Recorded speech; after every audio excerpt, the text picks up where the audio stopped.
Subscribe to our channel by clicking the subscribe button. Click the bell button and enjoy the latest uploads from our channel. President Donald Trump will address the Veterans of Foreign Wars annual convention in Kansas City, Missouri, Tuesday, in a rare appearance in front of an organization that has been unafraid to issue public rebukes of his past incendiary comments. While the president enjoys generally high support levels throughout the military community, the VFW has openly bristled at several of the more controversial moments of his campaign and time as Commander-in-Chief, even as the group has publicly partnered with the White House on various initiatives to shore up the Department of Veterans Affairs. I think he'll be well received, and in fact I think in the air is a tone of excitement already, incoming VFW National Commander Vincent Lawrence said in an interview with ABC News.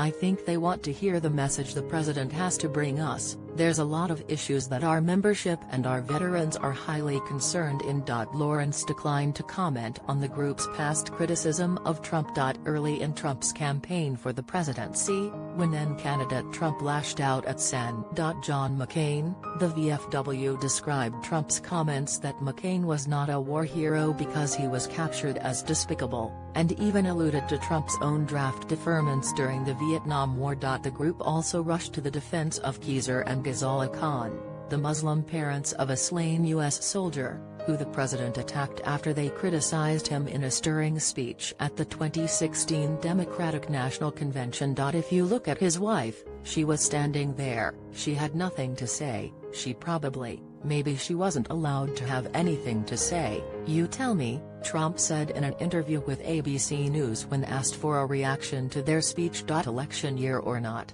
the VFW will not tolerate anyone berating a Gold Star family member for exercising his or her right of speech or expression, said Brian Duffy, who served as national commander of the VFW at the time. Despite those public statements, though, Trump received a largely positive reception in a campaign-style speech to the VFW's 2016 convention in which he attacked Hillary Clinton, provoking lock-her-up chants from the audience. Following the president's election, as the VFW has engaged directly with the White House on veterans issues, the group has issued few statements criticizing the president directly.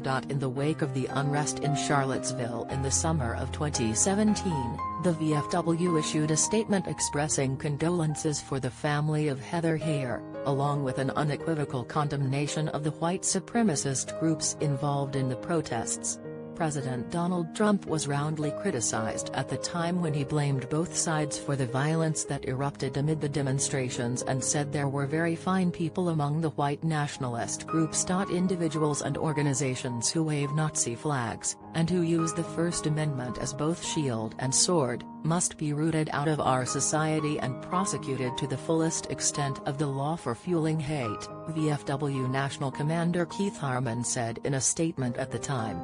There is no place in any civilized society for their ilk. The VFW has also made clear its position as a vocal opponent of any potential attempts by Trump appointees to privatize the Virginia. In February, the organization issued a terse statement prior to the departure of former Secretary David Shulkin regarding reports that officials in the VA were seeking to publicly undermine him in hopes of installing someone more friendly to the concept of privatization. As reported in the press, the acts of these individuals have become a cancer inside this administration, Harmon said. They sow doubt, they create turmoil, and their ideological agenda clearly puts outside interests ahead of the care and well-being of millions of wounded, ill and injured veterans. I now call on President Trump to clean house of these distractors. Following Shulkin's ouster, the VFW expressed some skepticism over Trump's announcement that he'd appoint his White House physician Admiral Ronnie Jackson, citing his lack of apparent qualifications in running the massive agency. But the group has since expressed support for Robert Wilkie, who was confirmed Monday by the Senate as the next VA secretary after Admiral Jackson withdrew his nomination in April. As an organization, we're absolutely against privatization, "We believe that the VA is best equipped and best trained to take care of our nation's veterans and to provide the vital health care that our nation deserves," Lawrence told ABC News Monday. The president's speech Tuesday comes as the VFW issued a statement praising his diplomatic efforts with North Korean dictator Kim Jong-un, though Lawrence declined to weigh in on the president's latest late-night threat directed towards Iran on Sunday that some have argued raises the